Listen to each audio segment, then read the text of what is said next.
స్వస్తిక్ రాసి non veg చేయొచ్చు అని అడిగారు. నేనైతే చేస్తాను. వంటింట్లో కూడా స్వస్తిక్ రాస్తాను. మెయిన్ డోర్లో తలుపు కూడా స్వస్తిక్ రాస్తాను.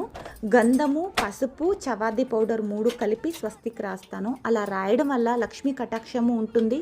చేతబడి చేశారు, దిష్టి అయింది, నిమ్మకాయ దొక్కేసి వచ్చారు, ఇంట్లో గొడవ అట్లాంటివన్నీ ఏమీ కాకుండా నెగిటివ్ ఎనర్జీని అవాయిడ్ చేస్తుంది. వంటింట్లో కుంకుమతో రాస్తాను. కుంకుమతో రాసి పసుపుతో అటు 2 లైన్స్, ఇటు 2 లైన్స్ రాసి కుంకుమతో బొట్టు పెడతాను. ఇలా చేయడం వల్ల ధాన్యలక్ష్మి ఎప్పుడు నిండుగా ఉండి వంటింట్లో గొడవలు జరగకుండా అది లేదు ఇది లేదు అని చెప్పకుండా ఎప్పుడు సంతోషంగా ఉంటాము. నేను ఇలా 15 డేస్కి ఒకసారి క్లీన్ చేసుకొని అయితే స్వస్తిక్ రాసుకుంటాను. కొత్త ఫ్రిడ్జ్ కొన్నాను. కొత్త ఫ్రిడ్జ్కి కూడా నేనైతే పసుపుతో స్వస్తిక్ రాశాను. పాత ఫ్రిడ్జ్ కూడా ఉంది. ఏంటంటే పాత ఫ్రిడ్జ్కి కొత్త ఫ్రిడ్జ్కి ఆనియన్ ట్రే లేదు. అదొక్కటి ఫీల్ అయ్యాను. అంత డబ్బులు పెట్టి కొన్నాను కానీ